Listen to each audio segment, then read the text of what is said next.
پسند کرتا ہے اسی کو یہ موقع عطا فرماتا ہے۔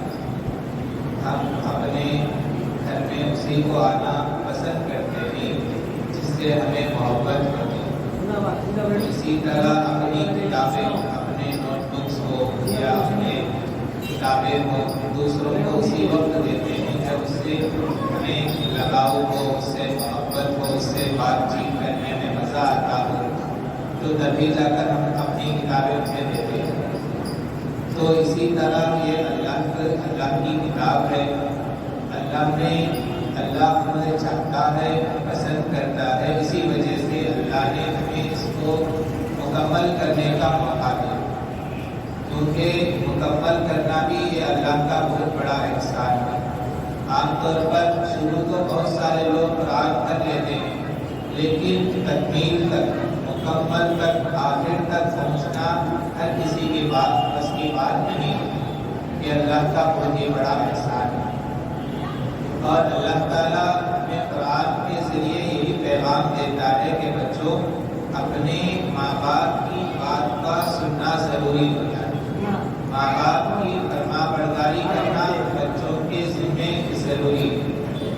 ماں باپ کی بات سننے سے فائدے تو بہت سارے ہیں، لیکن دنیاوی اعتبار سے، یعنی آج لوگ بی.ٹیک کر لیتے ہیں، انجینئرنگ کر لیتے ہیں، لیکن انہیں صحیح جابس نہیں ملتے یا ان کو اس کے لائق کی سیلری نہیں ملتی۔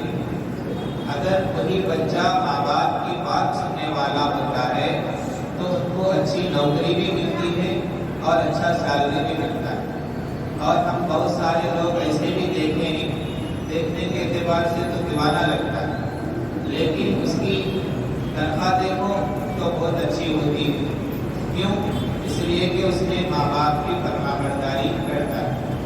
جو انسان ماں باپ کی فرما برداری کرتا ہے، ماں باپ کی بات مانتا ہے، اسے دو فائدے ضرور ہوتے ہیں۔ ایک، عمر میں برکت ہوتی ہے۔ جو انسان ماں باپ کی بات مانتا ہے، ماں باپ کی خدمت کرتا ہے، اس کی عمر میں زیادتی ہوتی ہے، یعنی عمر لمبی ہوتی ہے۔ اور دوسرا فائدہ یہ ہوتا ہے کہ اس کے مال کے اندر بھی برکت ہوتا ہے، مال بھی اسے زیادتی ملتی ہے۔ اگر کسی کو مال مل گیا، عمر نہیں ملی تو کچھ فائدہ نہیں اس عمر کا، اس مال کا۔ اگر کسی کو عمر تو لمبی ملی لیکن مال نہیں ملا تو ایسی عمر میں کھینچتے ہی انسان افسوس ہی کے ساتھ زندگی گزار دیتا ہے۔ اس لیے ماں باپ کی خدمت کریں گے تو یہ دونوں چیزیں ملیں گی، کیونکہ ماں باپ کی خدمت ہی سے ہمیں تمام چیزیں ملتی ہیں۔ دنیاوی اعتبار سے بھی ہمیں فائدہ ہوتا ہے اور آخرت کے اعتبار سے بھی ہمیں فائدہ ہوتا ہے۔ اس لیے ہمیں ماں باپ کی بات ماننا بہت ہی اہم اور بہت ہی ضروری ہے۔ دوسری بات، ہمیں اس قرآن کے ذریعے یہی پیغام ملتا ہے کہ ہمیں قرآن کو روزانہ پڑھتے رہنا چاہیے۔ جتنا ہم قرآن پڑھیں گے اتنا زیادہ ہمیں فائدہ ہوگا، دنیاوی اعتبار سے بھی اور آخرت کے اعتبار سے بھی۔ دنیاوی اعتبار سے قرآن کے بہت ساری صورتیں ہیں جس سے ہمیں فائدہ پہنچتا ہے۔ مثلا سورہ واقعہ ہم مغرب کے بعد روزانہ پڑھیں گے تو ہماری کمائیوں میں بھی برکت ہوگی اور ہمارے گھر میں بھی برکت ہوگی۔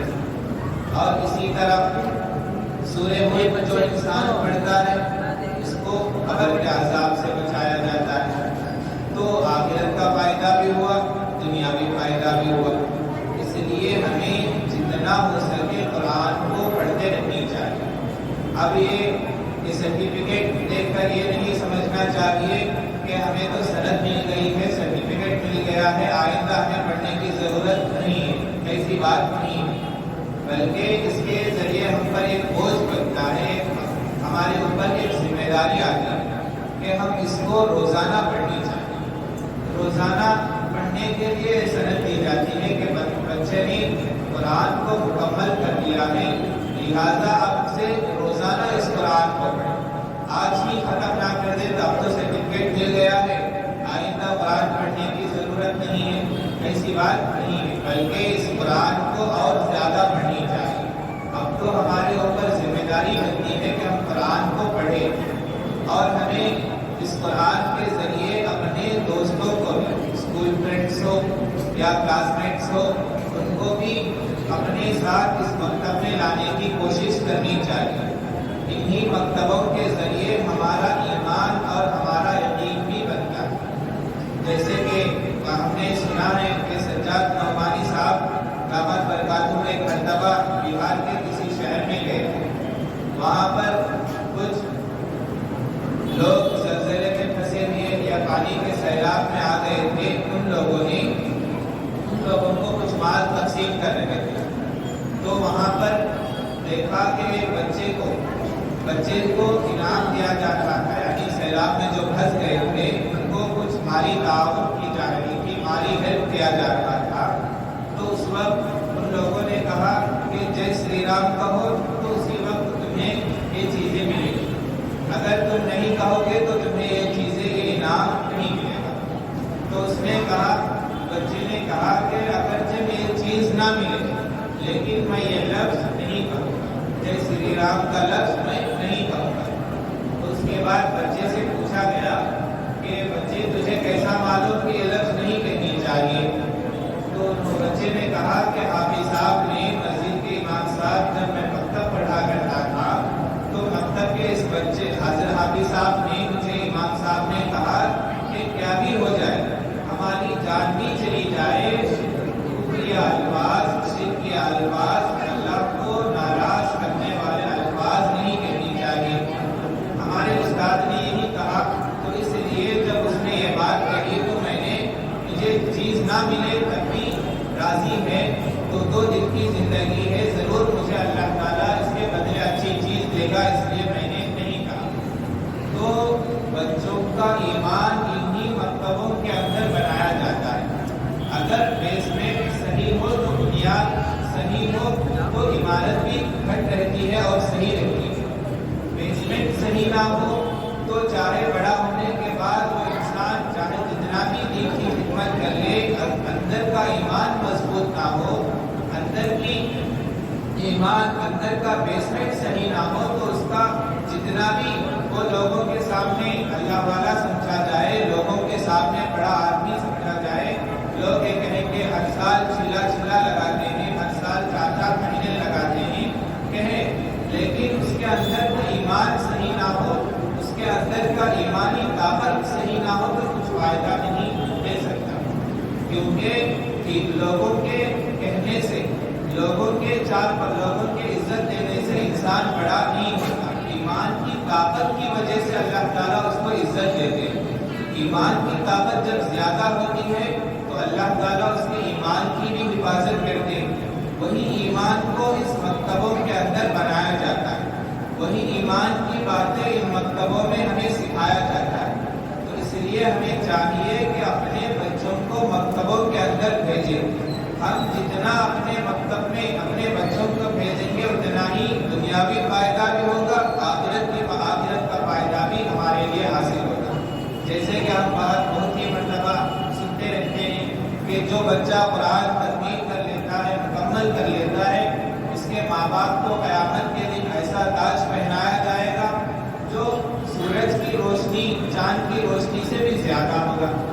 تو ایسا تاج جب ماں باپ کو پہنایا جاتا ہے تو اس بچے کا کیا مرتبہ ہوگا جس نے قرآن کو مکمل کر لیا, جس نے قرآن کو پورا کر لیا. تو اس لیے ان مکتبوں سے ہمیں دنیاوی فائدہ بھی حاصل ہوتا ہے اور آخرت کا فائدہ بھی ہمیں حاصل ہوتا ہے. جیسے کہ میں نے شروع میں کہا تھا کہ بہت ساری صورتیں ایسی ہیں جن کو پڑھنے سے ہمیں دنیاوی فائدہ بھی ہے. مثلا علم نشرہ ہے, اس کو اگر کوئی ایسی حالت میں پڑھتا ہے جس کے کوئی دوا دارو نہیں کیا جا سکتا, کوئی علاج نہیں کیا جا سکتا, ایسے وقت میں پڑھ کر پانی میں دم کر اس مریض کو پلایا جاتا ہے تو دنیاوی اعتبار سے اس کو جلد ہی جلد شفا ملتی ہے. اب اسی طرح سورہ فاتحہ ہے, سورہ فاتحہ کو اگر پانی میں دم کر پڑھ کر دے تو اس کو پلانے سے بیماریوں کی شفا ملتی ہے. تو یہ تو دنیاوی فائدہ ہے. آخرت کے فائدے دیکھیں, نیکیوں کا امبار لگتا ہے, ایک لفظ پر 10 نیکیاں لکھی جاتی ہے, ایک لفظ پر ایک حرف پر 10 نیکیاں ملتی ہیں. تو آخرت کے اعتبار سے بھی ہمیں فائدہ ہو, دنیاوی اعتبار سے بھی ہمیں فائدہ ہو. تو اس لیے ہم اس قرآن کو روزانہ پڑھتے رہنے چاہیے، اس کو اپنے گھروں کے اندر روزانہ کچھ نہ کچھ، اتنا نہیں کہ پورا قرآن روزانہ پڑھو، اتنا نہیں روزانہ ایک پارہ پڑھو، بلکہ کم سے کم ایک پیج ہی صحیح، آدھا پیج ہی صحیح روزانہ پابندی کے ساتھ پڑھنی چاہیے۔ پابندی کے ساتھ اگر ہم روزانہ ایک پیج آدھا پیج بھی پڑھے بہت ہی زیادہ فائدہ ہوگا۔ پابندی کے اندر جو برکت رکھی ہے وہ بہت ہی زیادہ اہم ہے۔ ایک آدمی ہے بارہ میں ایک پارہ پڑھ لیتا ہے، لیکن ایک آدمی وہ ہے جو روزانہ آدھا پیج کر پابندی کے ساتھ پڑھتا ہے، تو دونوں میں کون بہتر ہے؟ تو لوگ کہیں گے کہ ایک پارہ پڑھنے والا بہتر ہے، حالانکہ دیکھا جائے تو پابندی کرنے والے کی زیادہ اہمیت اللہ کے نزدیک ہے۔ تو اس لیے ہمیں قرآن کو پابندی کے ساتھ پڑھنے کی کوشش کرنی چاہیے۔ اللہ تعالیٰ ہم سب کو کہنے سننے سے زیادہ عمل کرنے کی توفیق عطا فرمائے۔ وما علیہ